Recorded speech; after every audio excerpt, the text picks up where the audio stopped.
पैदा होने से उस घर और स्कूल में कोई ब्राह्मण नहीं होता।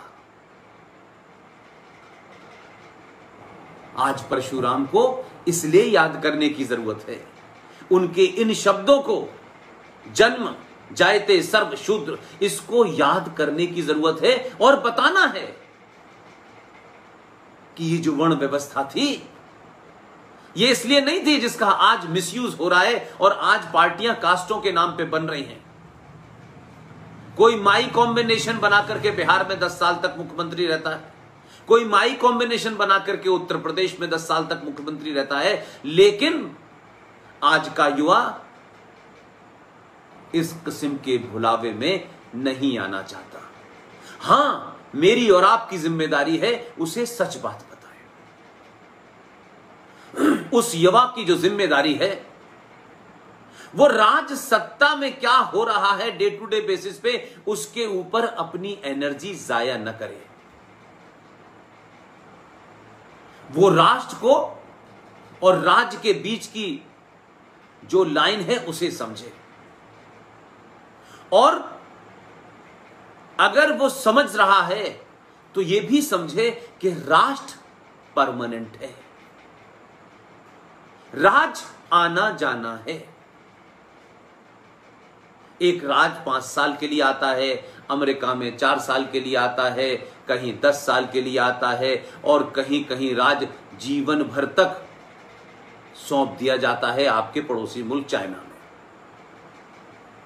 तो राज की भूमिका है कि वो अपना काम राष्ट्र के प्रति, उस राष्ट्र की क्या जरूरतें हैं, उस राष्ट्र की क्या संस्कृति है, क्या सभ्यता है, क्या शिक्षा पद्धति है, इन सब को ऐतिहासिक परिप्रेक्ष्य में उन मान्यताओं और आस्थाओं को ध्यान में रखते हुए उसे मजबूत करता है।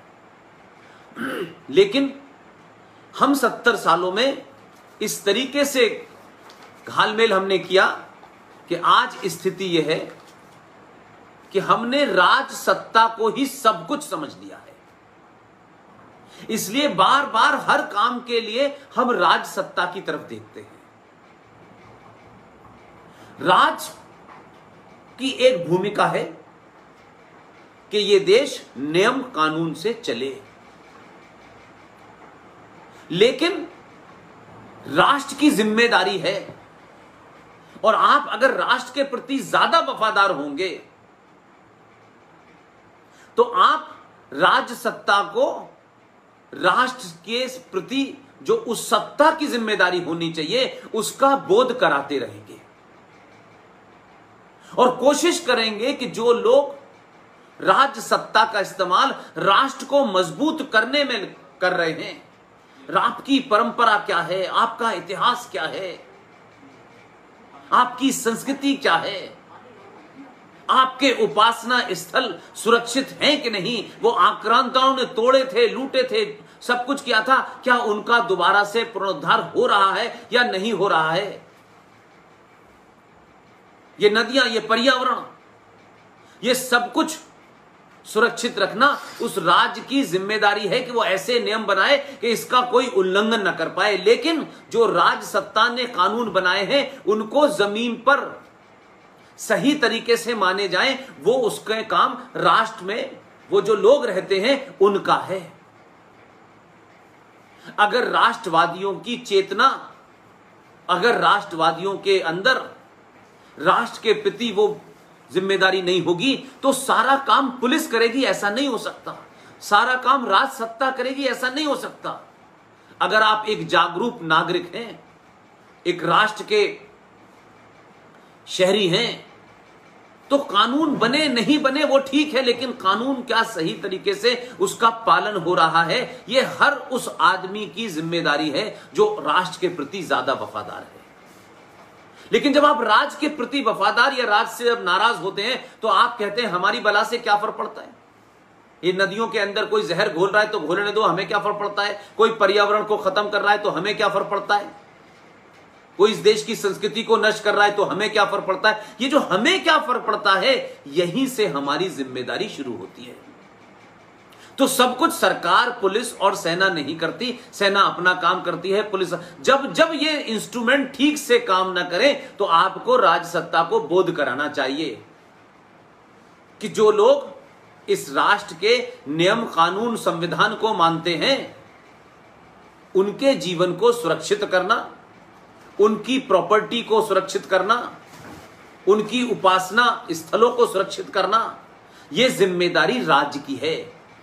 राज्य ये कह के हाथ नहीं झाड़ सकता है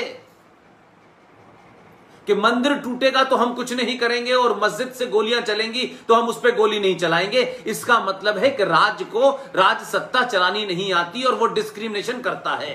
इसका मतलब है कि इस राष्ट्र को समाप्त करने में उसकी भी भागीदारी है। इसको बोध कराना आपकी मेरी जिम्मेदारी है। और उस बोध कराने में न बस जलानी है, न सड़कों के ऊपर उद्यम करना है, न रेल जलानी है, न भारत तेरे टुकड़े होंगे इंशाल्लाह इंशाल्लाह ये नारे लगाने हैं। बल्कि ऐसे नारे लगाने वाले, रेलों पे आग लगाने वाले, बसों को उड़ाने वाले लोग, इस राष्ट्र की संपत्ति को नष्ट करने वाले लोगों को आपको बेनकाब करना है। और इतना बेनकाब करना है कि राजसत्ता को यह पता चल जाए कि कौन लोग हैं। और यह भूमिका भारत के युवाओं ने, राष्ट्रवादियों ने पहली बार निभाई। और जब आप एक्टिव हुए, आप प्रोएक्टिव हुए और आपने अपनी जिम्मेदारी, सिर्फ मैं एक नागरिक हूं, मैंने वोट दे दिया है, मैंने इनकम टैक्स जमा कर दिया है, अब सब कुछ सत्ता की जिम्मेदारी है, यह नहीं होता। देश का नागरिक जब तक जागरूक नहीं होता तो सत्ताएं आती हैं, ऐसे जघन्य कार्य करके चली जाती हैं कि हमको पता नहीं चलता। ऐसे ही बहुत सारे जघन्य कार्य जो कर गई हैं उनका अब पता चल रहा है। तो इस सरकार या वो सरकार, जो भी सरकार है, उसका ज्यादातर समय उन पुराने गलत कामों को ठीक करने में जाया हो रहा है। वो अपना रोड मैप रखें, उससे पहले पुराने इतने गड्ढे हैं कि उन गड्ढों को भरेंगे नहीं तो आप आगे नहीं बढ़ सकते। तो कुछ गड्ढे तो सड़क में होते हैं, लेकिन कुछ गड्ढे भारत की व्यवस्था में, संविधान में, संसद में किए गए हैं। अगर उनको नहीं भरा जाएगा तो आप आगे सही जगह नहीं पहुंच पाएंगे। इसलिए बहुत सारे नैरेटिव बने। एक लड़ाई जो सरकार पार्लियामेंट में लड़ती है, बहस होती है, बहस के बाद सारी चीजों के बाद वहां वोटिंग होती है किसी विषय के ऊपर। जब वोटिंग होती है, वो मुद्दे में अगर मेजॉरिटी उसको वोट दे देती है, वो कानून बन जाता है। तो वहां तो लड़ाई सही चल रही है।